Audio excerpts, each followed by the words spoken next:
Jack Horner sat in the corner eating a Christmas pie.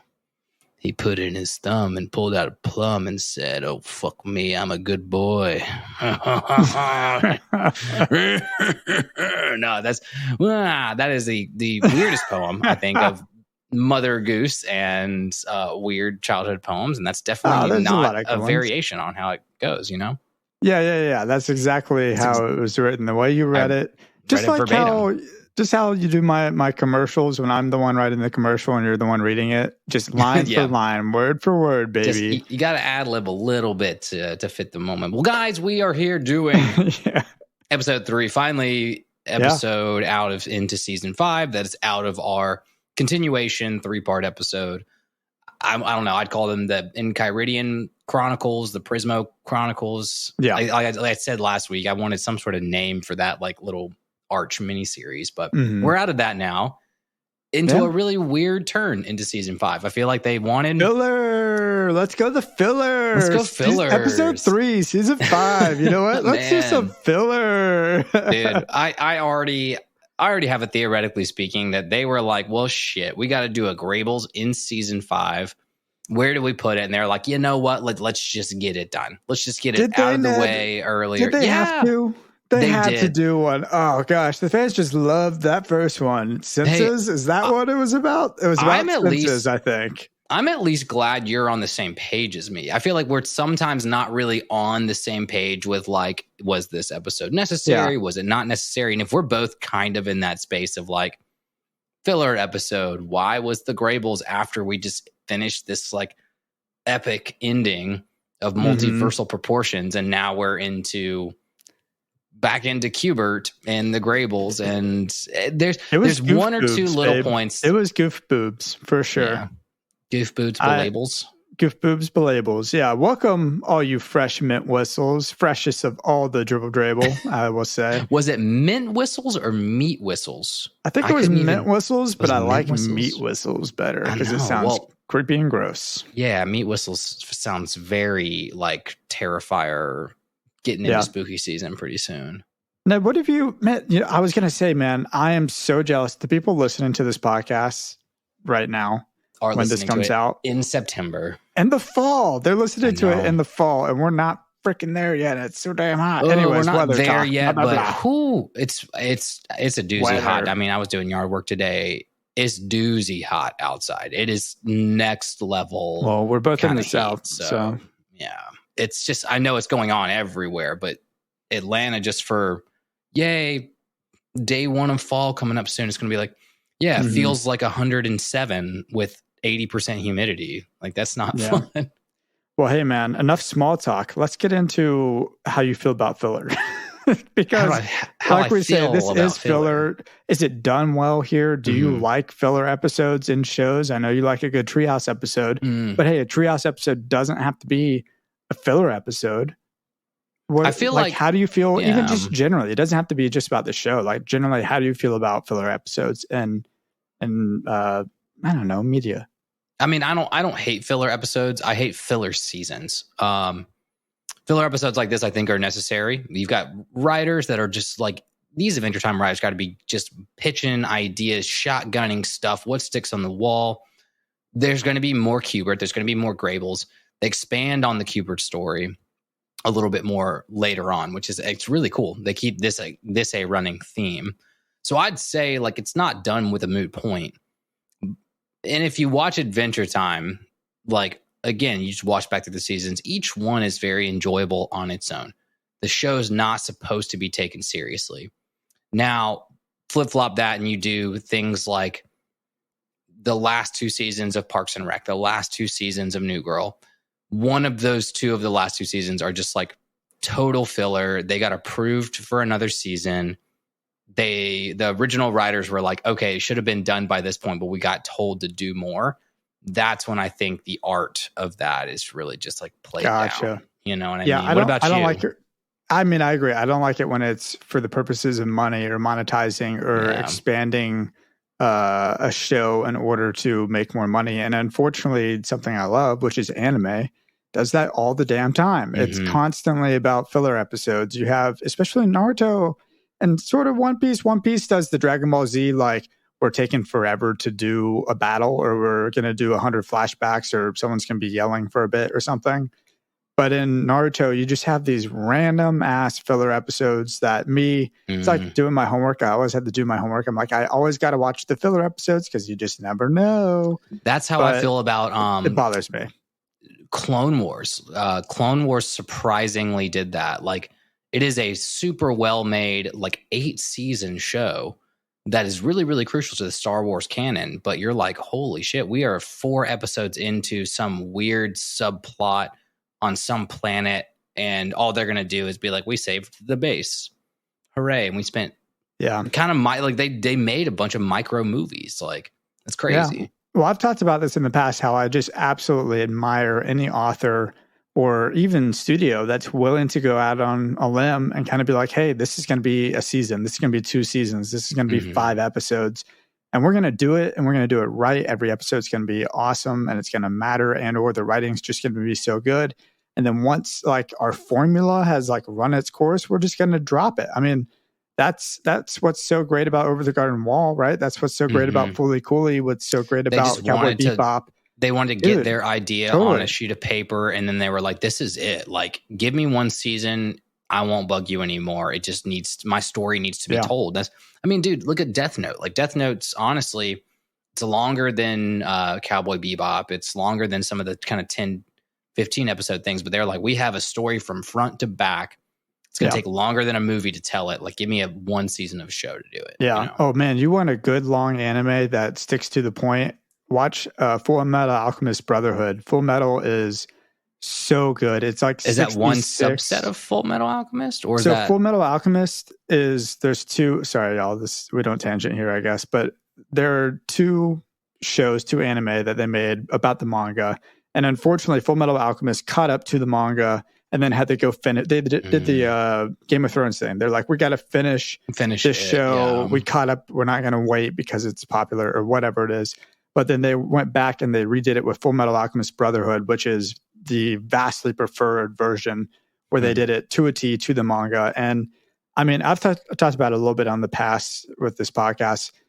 A show that the very first episode, you understand the world, you understand what's happening. It pulls you in. That first episode matters later on. Like, that first episode really introduced that world so well, which we talked about actually on the Patreon. Just to plug the Patreon. That is it out now? I don't know. We'll figure that out. Is it out in September yet? We don't know yet. Yeah, it should be. But yeah, I mean, on that first episode, we went back and revisited the first episode of Adventure Time, and I loved how it went about it, like, explaining the world and giving you main characters, and here are their flaws, and here are what they're good at. Immediately, you see Jake's power, and so on and so forth.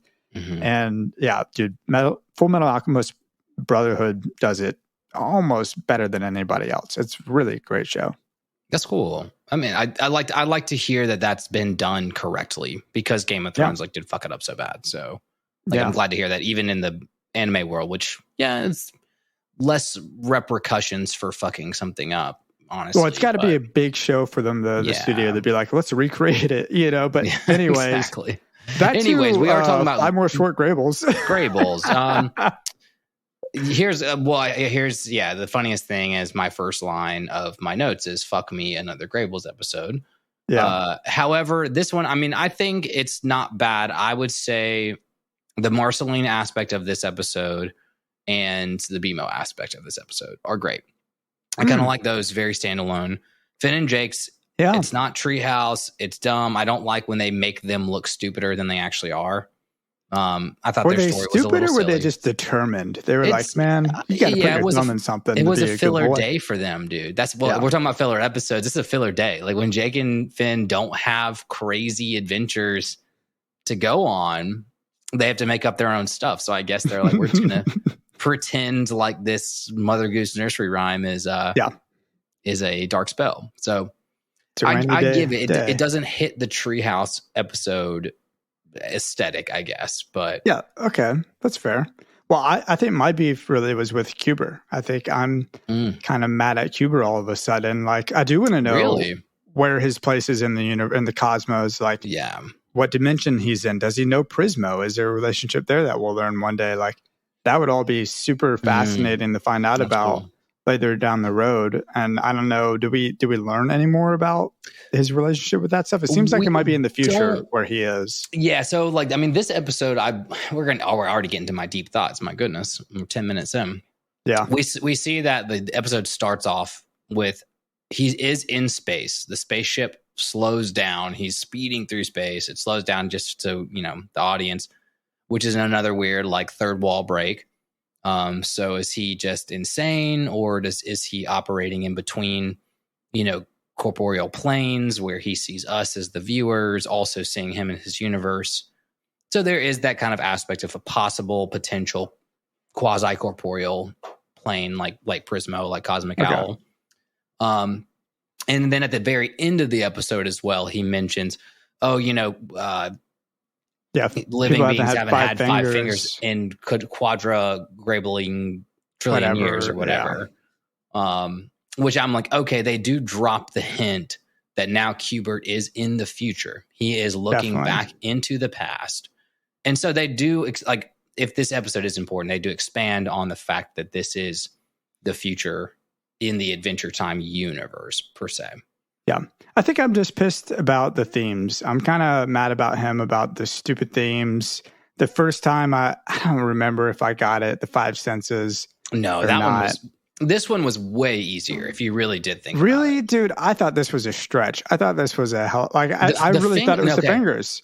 I thought it was the fingers at first. And then that's he's what like, I'm saying. Oh, no, you're a goofball. It's not the fingers. Get at it. No, it is the fingers. And then the writers were like, we're gonna like, pull the audience along and call it like the five like tastes. But they literally tell the stories in the order of the fingers. So like it was done that way on purpose. But each of those tastes are like just a small, like a very small one-off line in each one of those segments. And it kind of made me annoyed. I was like, what are y'all doing, man? This is not, that is not a theme. And even like, I guess it's not a theme like I want it to be a theme. I want it to be some sort of a conceptual idea. I don't want it to be like things that are blue. I don't want something like that.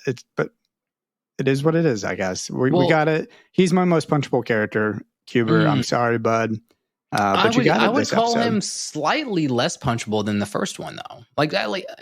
Maybe it's just because we're coming off of I was new to it. Some of the better episodes before, so this does make Cubert kind of interrupting your canon flow. This makes him pretty punchable. Yeah. I was going to say, though, punchable. Like, at least with, I lost my train of thought now. Never mind. No, you're good. No worries, man. Well, I'm curious about Mother Goose. Have you, I was thinking how to approach this, and I was like, oh, how millennial of me if I was like, man, do kids even know about Mother Goose these days? I have no idea. I mean, I know I were to have kids right now, I would probably never end up reading them Mother Goose stories. Like nursery rhymes? Yeah. Or did we? I mean, that's the thing. Like, did your mom actually read you Mother Goose nursery rhymes? I don't think so. I think we just picked them up over time, like through random things. I think it's like a pick up over time through TV shows, because Russell, in our generation, we had like stuff your parents did, but like there wasn't an overexposure of the internet. So that means that TV shows were also written, like Mother Goose nursery rhymes were in Arthur. References to kids' books were in SpongeBob. That's probably true. In Fairly Odd Parents. And now, because like that was like everybody's almost same experience. So Mother Goose, I mean, that or it was read to me at my grandmother's house. Like, I don't know. You think like, your grandma was so committed to Mother Goose nursery rhymes? Grandmas are crazy like that. They're like, oh, I've had this book since I raised your grandmas. Be crazy. Grandmas are crazy. Whack. Yeah, I was interested. I mean, I looked a little into it, and then I think I kind of lost interest pretty fast. But it was fascinating to hear I mean, Mother Goose is kind of like an imaginary author of a collection of nursery rhymes. I think a lot of it's from the 18th century or even harking back to the 17th century. It's like French fairy tales and then later on English nursery rhymes. Kind of fits in that Cinderella-esque realm type story. Yeah, and the actual author of a lot of these, or maybe the person that compiled them, seems to be different depending on where you're from. And so it wasn't even worth going into. But it's like if you're from England, like you think the author might have been this person. If you're from France, it might have been this person. And if you're from the UK, it's someone with the last name Goose, and whatever. Like it doesn't really Bumbleton matter. Goose, AKA Charles Goose. Mother Goose. Yeah. Oh no, it was definitely always female characters. I will say that it's not like some dude. You just said UK, somebody with the last name Goose, and I'm just thinking about Charles Wimbledon Goose, aka Chucky Goose. I thought it was fascinating, but not so fascinating that we really need to spend too much time on it for this episode. No, I think the only thing in this episode I would imagine is because we've seen Turtle Princess in the library, that there is Mother Goose books that are so lost in time at this point in time in Ooh that they have dust on them and they come across like super secret like spell books. Yeah. So I guess that's why they thought it was a warlock spell book, right? They thought they were going to be able to cast. Maybe they thought that, or they were just, like you said, kind of like coming up with an adventure, something to do today. But I kind of really enjoyed seeing them like put their thumb places and stuff. And I got easily my biggest laugh of this episode comes from this, because in my mind, that was Lady Rainicorn's butt. That when I first saw it, I was like, "What?" And then she kissed him. That was your first thought? Was he stuck his finger up her butthole? And then she kissed him on the head, and I was like, "No!" And he said, "What a good boy am I?" No, she's Pergante, man. I forgot. You forgot that she's full on Prager's. Yeah, I forgot that she's Jake's puppies. I totally forgot about that. But I thought it was her butt. Man, Rainicorn has a donk this episode. Yeah. Well, I was like, I do. I mean, at how least do you the know, beauty. Though? I mean, I don't know. Well, because again, if you were picking up season 5 without having watched season 4, you'd be like, "What the fuck just happened?"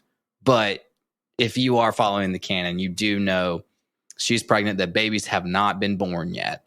So you would know that. But I mean, I appreciated that scene more along. I did not focus on her belly. I had a note that I was just like, oh yeah, like pregnant Lady Rainicorn. That's awesome. Yeah. We are continuing like, because that will be part of the season later. Cool. But the squirrel is the other one that got me, because they're holding that squirrel and he's just breathing so hard because I guess they chased it down and caught him, and Finn's holding him up. Just holding his little arms up. I was going to say that the only part of that Finn and Jake scene that I think is redemptive is that it starts off in the farm, in the barn where Lady Rainicorn lives. Obviously, that's her house, coming right off of our Farm World story. So we open up the first Grayble like where we left off with Farm World. So it's kind of this cool like repeat. So like you're getting that repeat storyline vibe, you know. I was a little worried that was Lorraine at first, and then we kind of realized, like me and Allie realized, oh, that's not their barn. You thought that was Lorraine up in the Yeah, that he's like shooing Lorraine. No, she lives in the treehouse somewhere. Jake was like, "Our chicken's name's Lorraine." Our chicken's name's Lorraine. That's such a good moment. Anyways. Oh man. Well, so I would say, coming off of the What a Good Boy My Mother Goose, that we have a good Marcy adventure.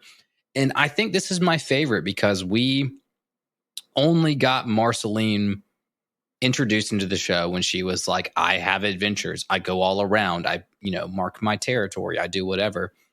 And the fact that she is going instrument shopping through like Wizard Bill's music shop that's obviously 1,000 bajillion miles away or something like that.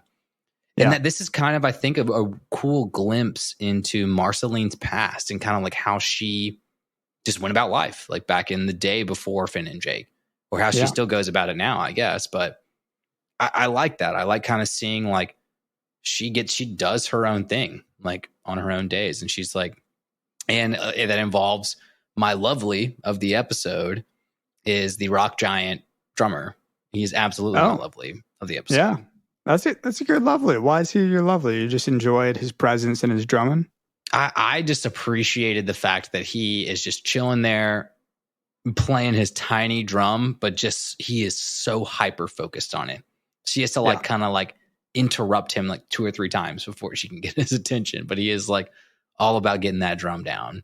Yeah, he's not bad. He's got some good drum going on. I mean, mine was Wizard Bill. That was my secondary, pretty close tie. Lovely was Wizard Bill, but he's got an awesome guitar shop, right? And he lives I guess the shop's up on a cloud in the sky somewhere. The top of the shop definitely looked like a radio tower. So he's definitely got a guitar shop / radio station to some degree. Savory licks, and you probably need probably a big stairway to heaven to get there, So that was pretty cool too. Oh, that's a reference.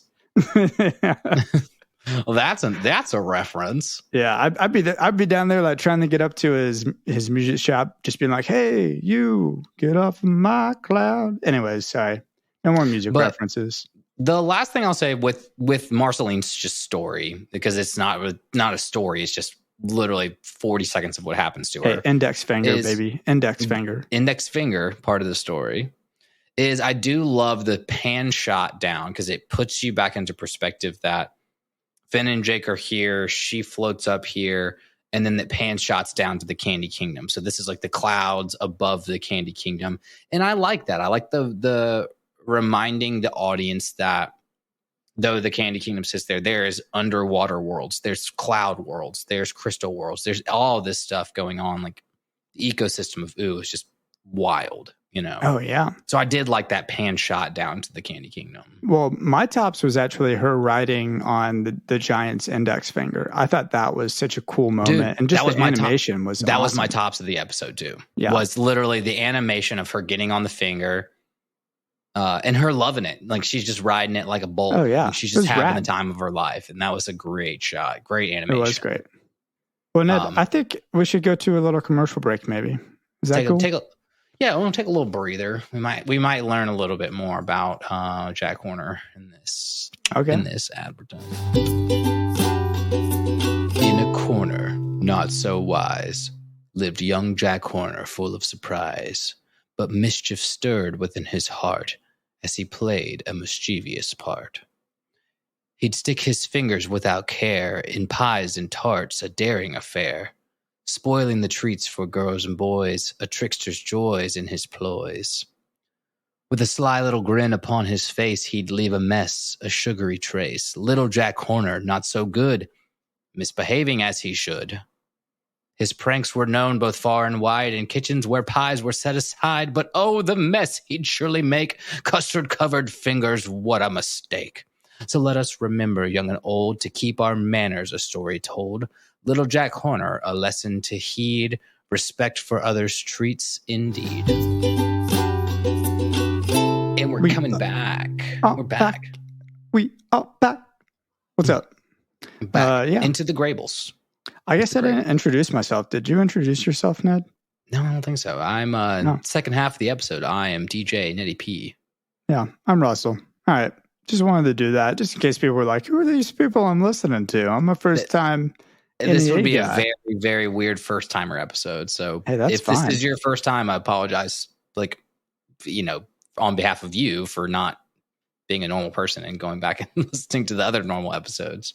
Well, this is a filler episode of our podcast for sure. In case you were curious, we're taking a break from the heavy research we do. I mean, y'all know I'm gonna have to name this episode something not pertaining to the Graybles because people will skip it. I know that. I know that for a fact. So I'm gonna have to call it. It's still the best named podcast was the Big Baby Mama Juice. Mm-hmm. From season 1, whatever you called that. Mama Juice. You called it like homesick, lovesick Mama Juice. Don't come home, baby. Oh gosh, whatever, little baby boy. I can't remember what that episode was called. Make it super confusing. But we have 3 more Graybles to quickly go over. General thoughts. Nothing as deep in these future Graybles, but I don't know about that, man. Maybe for you. Maybe for me, maybe I mean, like I know you got some stuff about the Ice King marrying his foot, but I want to jump straight to TT and go into the Candy Kingdom. First of all, she's hanging out. She's bringing apple pie to somebody in the Candy Kingdom. Mm-hmm.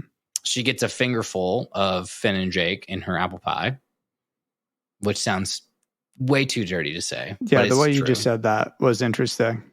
And she gets befuddled by the cranky cookie. The cranky cookie, who's, I guess, supposed to be giving the middle finger, but isn't because it's a kid's show. I just wanted to know what the cranky cookie did in order to get a statue erected of himself. Dude, he just flipped everybody off. That had to be it, right? I mean, I don't know. And they're just proud of it, I guess. Like, why do you make a statue for somebody? Because they did something honorable, or because... I mean, the only other thing I could think about in this world was the old tart toter. He looked like the old tart toter. So was the cranky cookie holding some position in the government similar to the crazy tart or the tart toter? Now he's crazy, but where Princess Bubblegum would have honored him, but in his old age, he became very cranky. Maybe because he was doing some sort of PB government role. Yeah. Well, speaking of cranky, we got a Karen in this episode, apparently. Tree Trunks. Yes. Tree Trunks is Karen, man. A full out Karen in this episode. Yeah. Yeah, she goes to the cops and she's just like trying to put in a public disturbance, whatever thing. Yeah. I mean, she's trying to get a statement on the record of a disturbance that's happened. Yeah. And the wheels of justice spin a little too slowly for her. So she takes matters into her own hands and gets Cinnamon Bun and 2 other pieces of candy to fight, I guess. I think that was one of my favorite, like if you do think about the canon of what we know about Tree Trunks and Cinnamon Bun now, that they kind of do match each other's energy level for kind of being a little like not self-aware. Like all the time, like they kind of match that insanity level with each other. So I kind of appreciated that. I can see that. It's just gross to me that Cinnamon Bun ends up wearing the stockings that full of newspaper she gives him. But I don't know. For whatever reason, this was actually, even though it kind of bores me a little bit now that I'm talking about it, but I enjoyed this section of this episode more than the other ones, actually. Really? Just, I don't know why. I guess it was a little bit more dynamic. It kind of felt like we had like a cool little story going. You get to see Shelby again. Haven't seen her in who knows how long, and she's just reading a book on top of a middle finger. So that's why this is the middle finger aspect. Or no, it's not. Sorry. It is. It is supposed to be the middle finger aspect. No, it's not the middle finger. It's the theme is the 5 tastes. This is supposed to be sour because she had a sour taste in her mouth because of what she saw. But I would say my backup tops, my like second, like I wouldn't call it the favorite. Like again, I'm trying to reserve Shelby being my lovely every episode that Shelby's in, but Shelby's delivery of the lines of like, Shelby, you're offending everybody, like being just like, oh, I'm just up here reading my book. Like, the voice actor for Shelby's, you just enjoy it. I want that. I want a whole show. I want a whole show around Shelby. Shelby show? Like the Shelby show would be fantastic. Shelby show would be fun. It'd be great. Like I don't know what you could do with it though. I don't know. We've seen a little bit about the worms too. They got school, right? And Shelby lives in a violin or viola. Viola. Yeah. Shelby lives in Jake's viola, but apparently Shelby does like go to the Candy Kingdom and just like chill and read books on top of statues. I think that's also a funny concept that just Shelby was like, I'm bored. Could go read my book up here. Dude, you got to find a good spot to read a book though. I can respect that for sure. Exactly. I get that. It seems relatable and it makes again, Shelby the almost lovely of the episode. Okay. Yeah. Well, then what about the Ice King? Is he lovely of yours or are you kind of grossed out by his foot love, his own personal foot love? Man, well, the most convenient love you can have. I think we did so much Ice King in season 4 that like this one is not shocking to me. This one we did Princess Monster Wife. We did gosh darn, what else in season 4 specifically? I just feel like we had so much Ice King in season 4 and with like learning who Simon was and Marceline and the fact that now we have a lot of the context built behind Ice King, they can throw this Grayble in here and you do feel more sympathetic than he's a lunatic. Your heart kind of breaks that he's like marrying his left foot, but almost wanting to cheat on his left foot with his right foot. Yeah, his right foot was winking. And also, what was his foot doing up by his face? His leg looked so twisted and gross. Is this... I didn't want to say this, but this is, guys, we're doing a podcast. We're doing an adult-themed podcast about a kid show. Where are you going? Is this a parallel to masturbation? I'm just saying, your left foot versus your right foot. You're cheating on your left foot with your right foot. You're marrying your left foot. I didn't pick up on that. Is that no, I don't think so.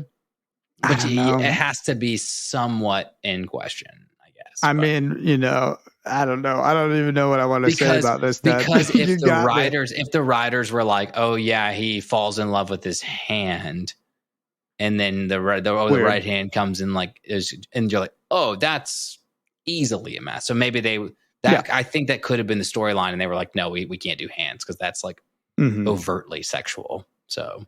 Well, it wasn't all sexual. I did appreciate the Gunter aspect of the Ice King's portion of this episode when Ice King is just crying and because he just married his foot or whatever. And the penguins are just looking up his tears. And it's just like, oh yeah, come on, penguins. Look up these tears. I mean, best part of that scene was he said family meeting and all the things. Dude, like if I had more dogs introduces the new mommy. Yeah, I'd want to come into my house and be like, family meeting, and all the dogs like come into the same room. That would be fantastic. Yeah, what if all his penguins like want a mom? They like really desperately want a female presence around the house, and that's why they're so pumped. Yeah, family meeting. Let's introduce the new mommy. This one's gonna work. That could be a deep thought. Well, pocket that thought for more future like Gunter episodes. Seems like a scratch dog. The kind of the desire for more of a motherly figure. Mm-hmm. It's a kind of a relative background theme in Adventure Time in general, and will come up, I think, a little bit more with Gunter, not as much, but like well, we don't need to go too deep into like the whole marriage aspect of things, but I was curious how you proposed. Was it as spontaneous? Was it around family? Like, what was your vibe when you proposed? Oh yeah, I know I did a good one. I did. My wife thought I was going to propose around New Year's, but she actually graduated December. Graduated half a semester early. So all of her family was coming in for her graduation. My family came in for her graduation. So I got all the family in town without it being suspicious. After the graduation, they were all like, see you later. We've got to go back home. Walked her from her graduation through our campus. Got to like be like, oh, here's where we had all our dates. Took her to the coffee shop where... Here's the Founder's Garden. Yeah, we did the Founder's Garden, magnolia tree where we climbed up in our magnolia tree and had our first date. Oh, gosh. But took her to Walker's and took her to the back little section of Walker's where we literally had our first date. Yeah. And the best part was like, she just thought I was being sweet. She just thought it was normal. Of course. And then I start being like, this is where we had our first date. And I start getting all soppy, and she did not know it was happening until I was like on my knee, and she was like, "Oh shit!" So I caught her with this. I caught her with the surprise, which was good. That's great. Yeah, actually, now that you say that, I have definitely seen that photo of the proposal, like in that back section of Walker's, which is pretty sweet spot. Yeah, that is where we spent most of our time together, like dating. Was just like sitting in that college. Back alley and all that stuff. Yeah, I'm. If I'm gonna be doing that, I mean, I'm not gonna get into spoilers for the future of my life here on the podcast too much. But I'm thinking a baseball game, maybe like a football game, like big screen. You're a big screen guy. I'm just saying that because I've been told don't do that. Yeah, I was about to say. I was like, I think I know your partner well enough to that would not play over very well. I don't think that would go well. I don't think it would. And I think I would whatsoever. I would take that. I'd be like, yeah, no, I get it. I wouldn't want to be proposed to in this situation either. That sounds miserable to me. I mean, some people you do Hey, it. But well, regardless, I hope I'm part of the planning / party committee behind that. The party committee. If it happens, when it happens in the future. So, and we will keep all you we lovelies and travelers involved in that process. yeah, definitely. As much as it's appropriate. NEA's first live show. Welcome, 5 people. First live show. Russell gets married. There are 5 of y'all here. That would be incredible, though. We did it in Chattanooga because we live in Nashville and Atlanta. Anyways, let's move on, Ned. Let's move on to the last of the Graybles, and we get the girl. She's a real baby girl. Football she is saying, I'm a real baby girl, which I think is cool because the first football instance we get, football is a little like, still kind of like, I don't know how to do real world things. And so BMO's like, no, you're not ready. Football's like, no, I'm a real girl. Like, I can do it. I can hear the birds. I can. And it's smell the radish lilacs. I know. Well, smell the roses and hear the birds. And I was like, but then BMO wants to hyperfixate on like, you got to have your pinky out. Yeah, being fancy. Manners, you got to have manners. You got to know how to eat with a grapefruit. Which I was going to ask you, man. Did you ever have a family member that legitimately ate grapefruit with a grapefruit spoon? Or do you like? Has that been a part of your life? I know I've seen it. I could not tell you for the life of me where I've seen it. I think most normal people don't eat grapefruits. I've seen people do it with some salt, maybe, but I think it's weird. Whenever I see it, I'm like, man, dude, you're weird. I always love that because my grandfather was a World War II vet, super old. He passed away when I was like 10 or something like that. But he's an old school dude. So as an old man, my grandmother, his wife, would fix him a half a grapefruit with sugar on top in a bowl of just plain Total. Oh, it was sugar, not salt. Yeah. Every morning for breakfast. Every morning for breakfast. He would eat a half a grapefruit in a bowl of Total. And I was like, but they legitimately had like hanging by the table, like a matching set of grapefruit spoons with the little rigid edges on the outside because he would eat his grapefruit every morning with the grapefruit spoon. Well, is it an old thing? Is it a thing that people used to do when they didn't have better fruits and they just got into the habit of it? I don't know. It is. Well, whatever it was, we could probably go into the history of grapefruits. The fact that it is a fruit. The binding of it is very strong. So like it's not like an orange where you can kind of split it apart, but you do have to dig down into it and pull it out, and the fibers will like stay in the fruit. So the grapefruit spoon. This is so great. Pulls it out. It's not like we've never done fig facts or random facts about stupid things before. So this is new grounds for this podcast for sure. Hey, at least I know what the grapefruit spoon is. Do you know what a Grinch to Grinch is? Like what is BMO talking about to Grinch? To Grinch or not to Grinch? The turnip Grincher? I had to look it up. Yeah, it's for turnips, I'm guessing. Well, here's what Urban Dictionary says. And I gotta say, I'm a little disappointed in this definition, but I'm going to read it either way. Grinching is a winter Olympic sport. To play, you need 2 or more players, and to win, you need to buy a Grinch suit off of eBay, live in a cave, and at some point, you must harass nearby children and civilians on Christmas. So apparently that's what Grinching is. I'm not sure where a Grincher comes into play. You know, it looks kind of like it looked like a creepy torture device sort of a thing. Dude, it was a mix between, I thought it was a mix between like a bottle opener and a wine, or a can opener, bottle opener, wine opener. Yeah, but for turnips. But it was for turnips. So I don't know. It could have been weird, but I also think I love that it plays into BMO really doesn't know what she's talking about either. And so BMO's trying to be like, I know everything. This is for Grinching. You need to Grinch to be a normal, alive being. I just don't know how to go about the BMO and football situation. Like, BMO is talking to her as if she's real, but then at the same time, like, it's obviously, I don't know. There's something about it that just, I want to talk about it as in what it is, but then I know there must be some sort of a preconceived, like, conceptual idea that people are coming to at the podcast that know what happens in the future. So they don't explain it. So they don't explain it. Whatever I want. They go into deeper stories that are a little darker about like football and BMO. And like they switch places. Now, is it all in BMO's head? You don't really know. Is it really actually happening? Are we introducing football? You know, if BMO could be a being that could open up another portal to another dimension, like we talked about when BMO could have the video game inside of her, like, could BMO's reflection be another dimension because BMO's got some sort of interesting, weird, multi-dimensional portal?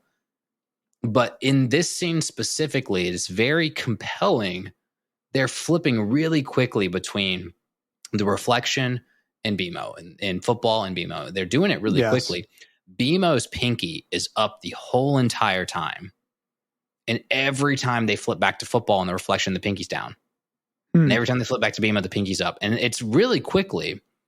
And even also like with the eyebrows, BMO's got the eyebrows turned on the screen, and football doesn't have the eyebrows turned on. So unless the interaction between BMO and football is that immediate, you can kind of conceptualize it being, this is an interesting, we just got out of the multiverse episodes. This is an interesting, is this a parallel type universe that BMO is? No, dude. At least, I don't at least on the outside of, and but it kind of is. Like it kind of is. But yeah, I don't know. There is a future episode that kind of proves it is. And Short Circuit. Yep. Yeah. There's a future episode that's kind of, in spoiler drop, it's a little bit like a mirror dimension.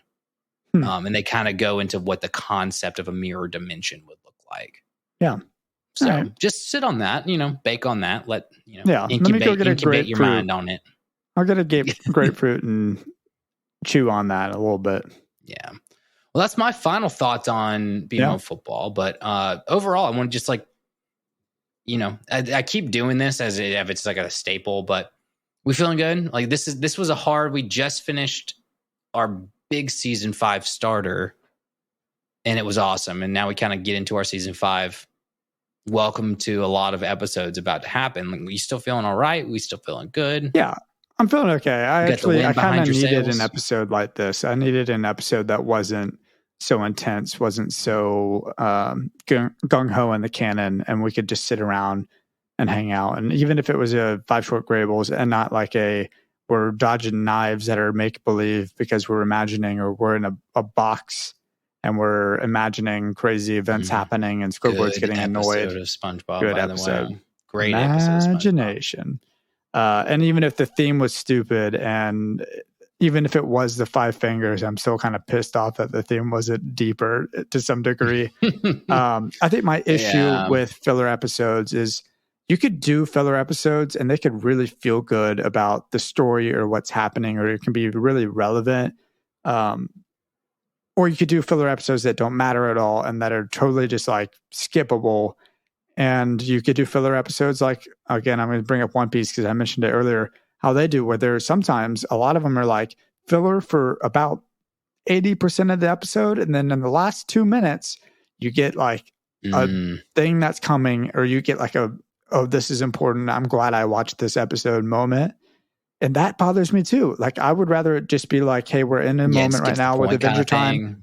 Yeah, like what if the filler episode was just about like Jake and Rainicorn, and they're talking about like what they're going to do with their kids and all that stuff, and they're trying to figure things out, and it doesn't go anywhere. It doesn't really matter for the rest of the show, but it feels like you develop something, or it feels good to sit there and watch this thing play out. I don't know.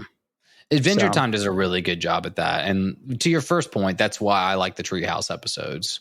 But to your final point, it is kind of like this show is set up to just be like, here's a universe where things are happening. It may be a canon episode, may not be a canon episode, but like a lot of the time you're just like, look on the outside looking in, I'm like, this is the adventures of Finn and Jake. This is not the show's not called like the redemption of Ooh. Their show's not called, it's just called Adventure Time. It's just time to adventure. Yeah. And again, I'll say it till the cows come home. The end of the show in general takes that concept home to the extreme. And I love it. It's fantastic. Good. That's great.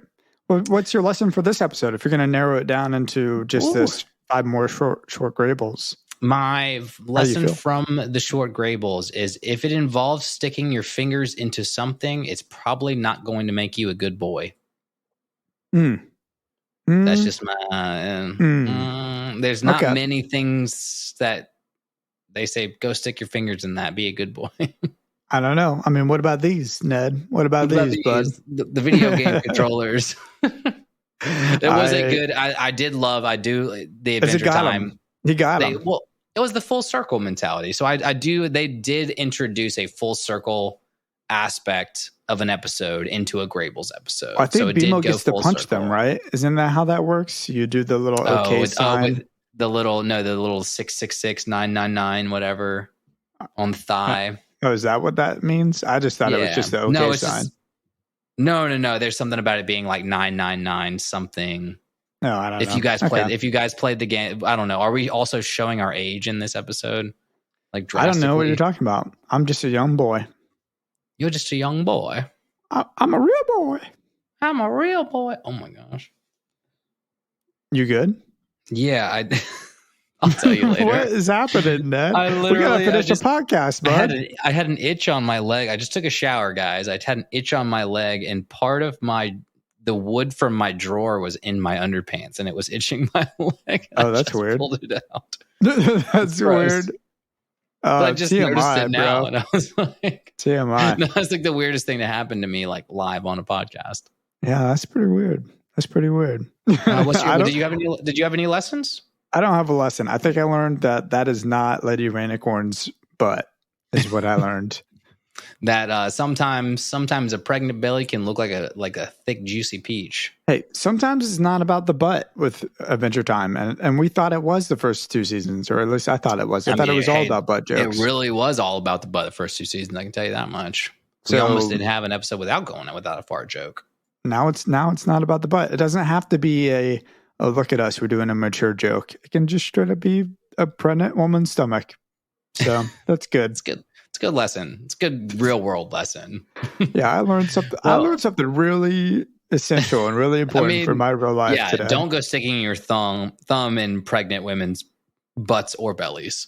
Well, Ned, we've got some Traveler's Logs, bro. Let's do a Traveler's Log. Let me do mine first. Yeah, you start. I think mine is the one that I'm going to read. It's a little bit more just kind of praise sort of a thing. Mm-hmm. But I did want to give a shout out to Donna just for writing in and for kind of sharing their thoughts about Adventure Time and what it means to them. And also just the fact that like they mentioned that they're 35, which I kind of think that's really cool because, you know, we're sort of deemed to be older Adventure Time people, right? I think everybody is almost at this point. Like I'm pretty much 30 at this point. We're both pretty much 30 at this point. So like, I'm not going to say 35 sounds crazy, but I mean, that's kind of our core audience here is 35, probably 25 to 35, 25 yeah, to 40. 35 when they first started to watch Adventure Time. So I don't know what age they are now. Oh, so they said they didn't start till 35. Okay, well, let me hear it. Let me hear this Traveler's Log. Awesome. Well, yeah, straight up just like praise about the show and really excited for what we're about to get into. Like saying that this is where, and I think this was written a couple of weeks ago, but this is where it really starts to get good, even for Finn. I think this is when Finn starts to really mature and think about the actions and desires, really starts understanding regret and consequences for his actions after his missteps.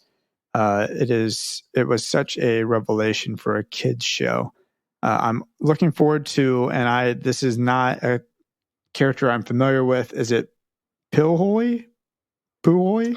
Pooey, I think is what it's called. Pooey? Yeah, Puhoy. And Farmworld Finn's story, to the Cosmic Owl and Prismo, to Globs and Betty, to PB being more aware of her actions, to Marcy figuring out her emotional stuff, to Super Porp, and all the very obvious philosophical overtones to the episodes in later seasons. and to Simon, his favorite confused wizard, or sorry, not her favorite confused wizard. This is where the show goes from good and entertaining to emotional and especially poetic, or epically poetic. I am really looking forward to traveling with you further, and thank you for being such wonderful humans. DJ Marcy's Mercy. Ooh. Marcy's Mercy. That's a good one. Mercy me. Anyways, I like it. I like it a lot. Mercy me. All right, what do you got? What do you got for us? Don, that was a great one. I like that. I like people. And actually, we have a Traveler's Log from Sarah coming up next with a similar vibe. Somebody who did come in as a more recent listener to the podcast. So Sarah says, greetings, DJ 90P and DJ Rusty, which I do appreciate, Sarah, you calling him Rusty as in, his DJ name.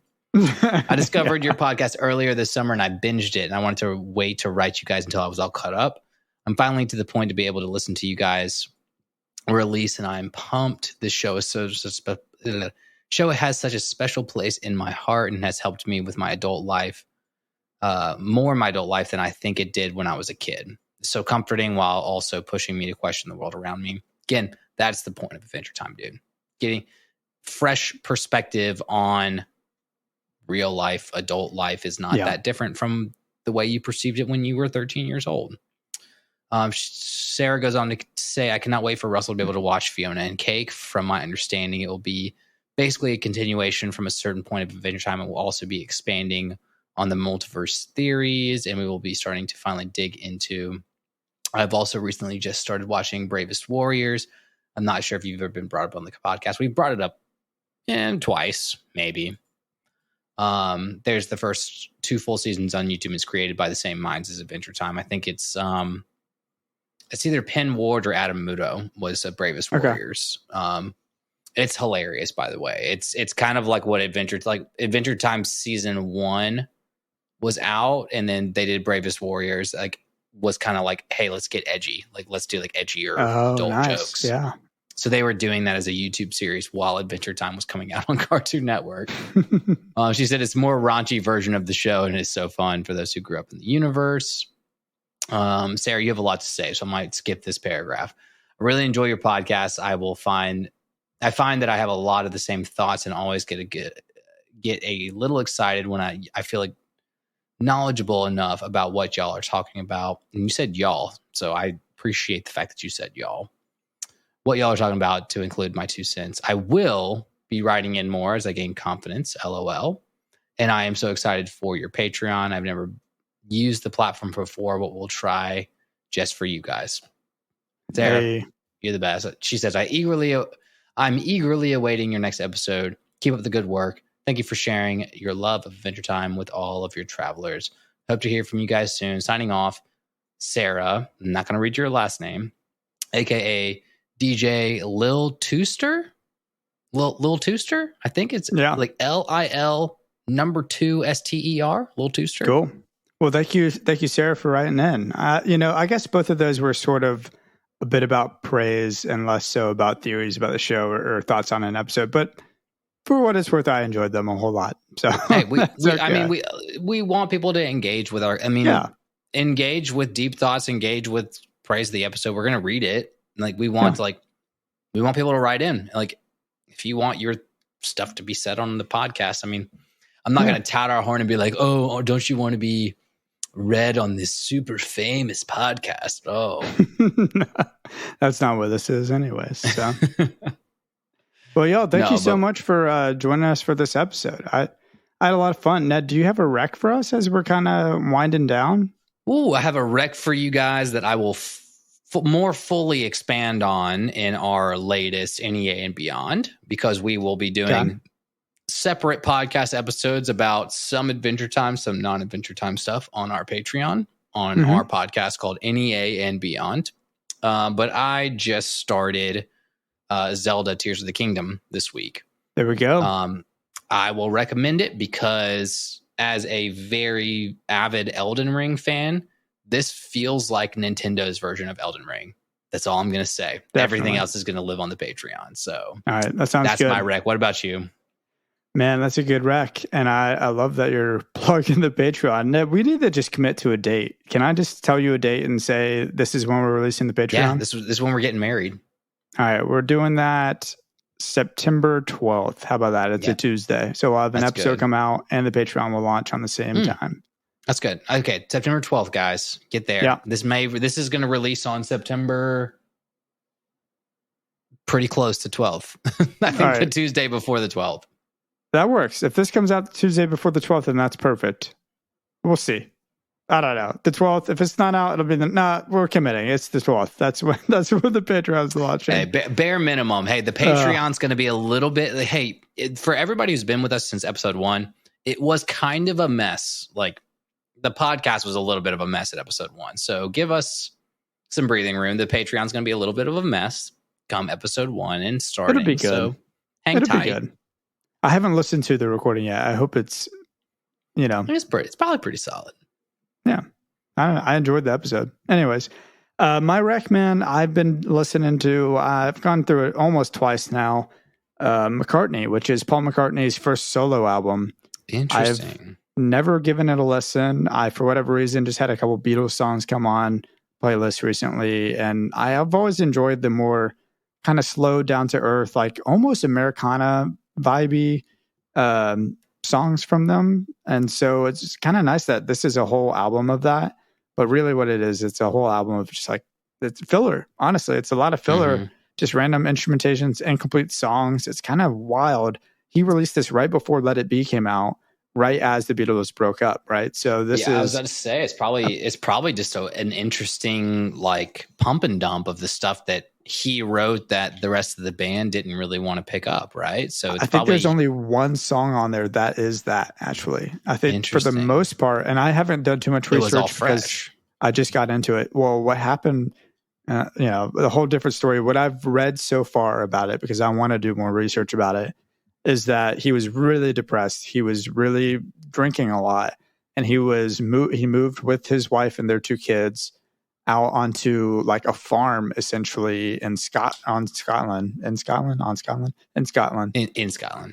just like departed from the world. So there were all these rumors, right? Like that was year 3 of Paul is dead and he had disappeared. And then people like blamed him for breaking up the Beatles, and he releases this album right before Let It Be comes out, and that doesn't help anything. And this album is, and they're pissed because they're like, this is why you broke up the Beatles, and it's just a bunch of random tunes. And then Maybe I'm Amazed, which is a freaking incredible song, but that's the only song that rocks. Every other song is, like I said, like a jam or Americana, and he recorded every instrument and played and sang, and only Linda, his wife at the time, sang at all a little bit on the album as well. Russell, so you're really going to give a Brit the cred to giving early Americana? I say that because there's something about it that feels very almost folky, like American folky to me. But I mean, they had explored most of the world's bizarre musical genres by that point. I get that for sure. So they kind of all lean for what it's worth, their own ways. Some people were saying that this album, or at least some critics were kind of saying this album could be credited for like helping to invent and helping to promote the lo-fi aesthetic, or helping to push a like very low production value, lo-fi folk, pretty much. Well, because it's like he recorded on like 4, I think it's what is it called when it's like, which means that are they gonna say, is this pre-Dylan at this point? No, this isn't pre-Dylan. Dylan's like that's what I was gonna say. Early 60s. That Dylan 50s, kind of invents that aesthetic, that whole like lo-fi basement. But a lot of that was like high production value. He just sounds like that, I think. Or like he's an acoustic guitar in him. Like where this is Paul McCartney, like with just like whatever recording equipment he has at his house, making kind of just a studio out of nowhere and going, all right, I'm going to record the tape and just see what comes of it. And like, these are incomplete songs, and, I don't know. But I did think it was pretty fascinating. If you're going to credit someone, I think they get a lot of credit, and a lot of it they deserve. But this is a long rant. Y'all can check us out.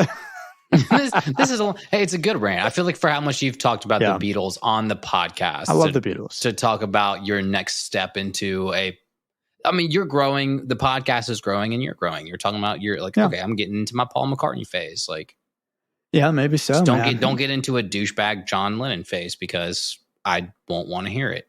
Because when people do that, it's very fucking annoying. Yeah, he's the walrus for sure.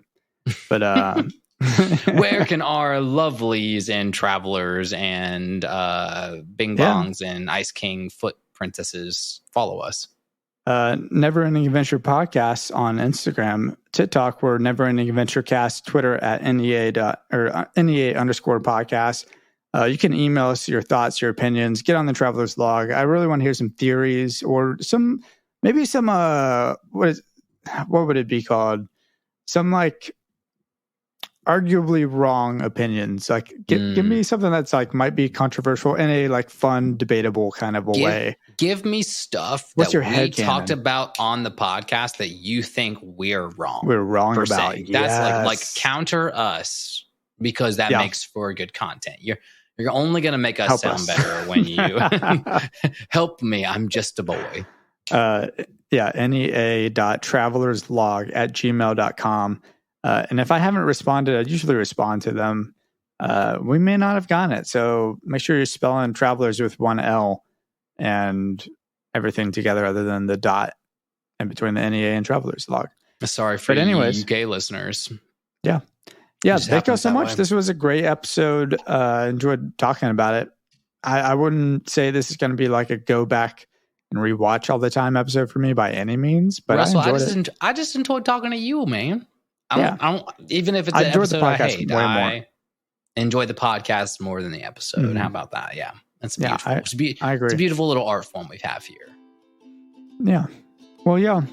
It's Tuesday. Get out there and just party forever. Hey, stay, love you all.